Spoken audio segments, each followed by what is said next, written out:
So I'm Phil Carter. I am the pastor at North Cornerstone Church in Linden, Indiana. And I'm Jill Davis, and I'm laity at North Cornerstone Church in Linden, Indiana. So what first sparked our interest, I think, is Scott came and we had a retreat at our church, a leadership retreat, and he introduced the idea of the Hope Initiative, and we really, I think, latched onto that as a way to reach beyond our walls.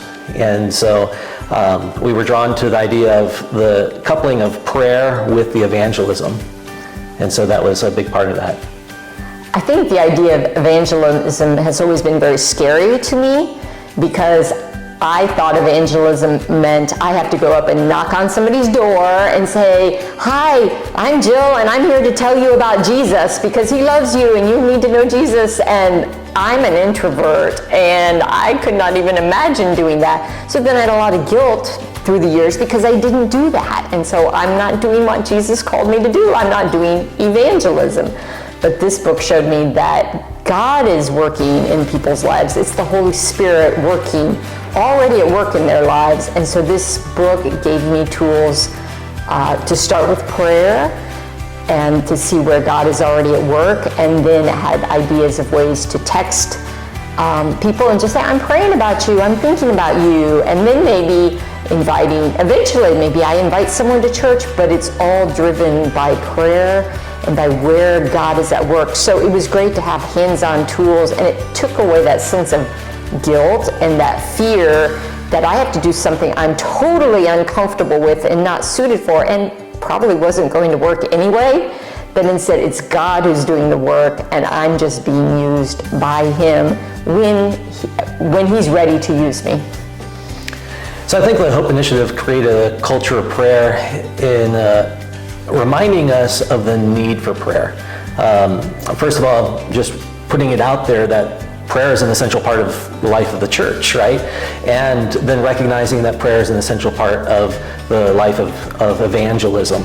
And so I think it reignited our awareness of our need to pray, and it also reignited our awareness of a desire to pray as well. And it kind of developed for us organically, I think, as we put the Hope Initiative as an option to join and be a part of. People got interested and they joined up, and then they realized that prayer is a big part of what we are to do, what we're called to do as a church.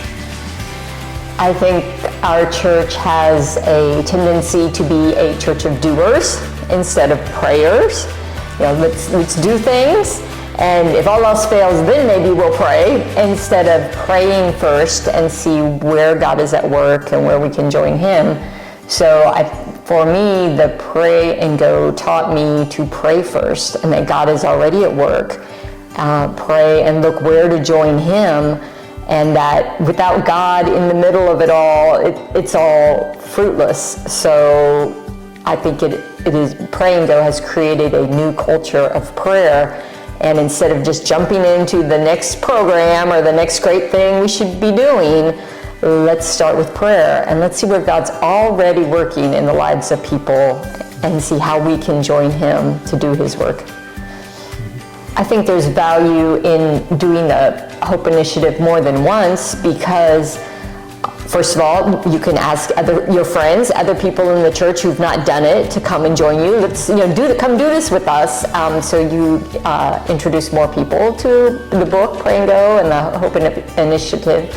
But I also think there's value in remembering.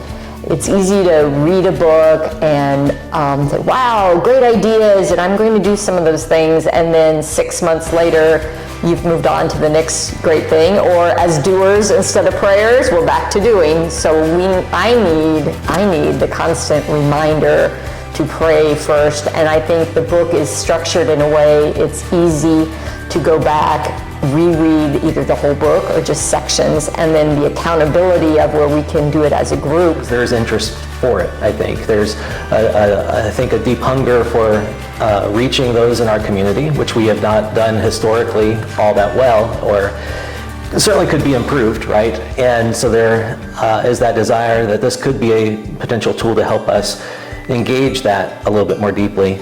And We've had success in the first couple of cohorts with small group settings, and as those people who have participated share with the rest of the congregation, others can get encouraged and interested as well. And so we intend to offer it multiple times going forward.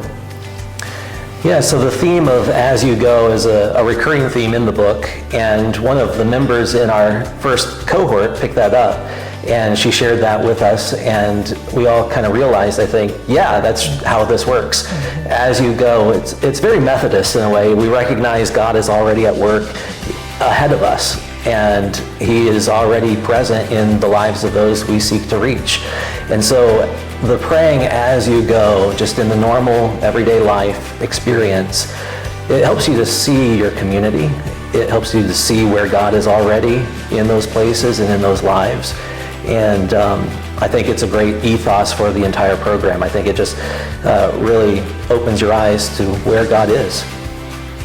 I love that phrase, Phil. I thought of that, open your eyes. You know, it's like, just be aware as I'm going to the grocery store, as I'm going to work, as you go, wherever I'm going, you know, where is God working? Who does God want me to talk to today?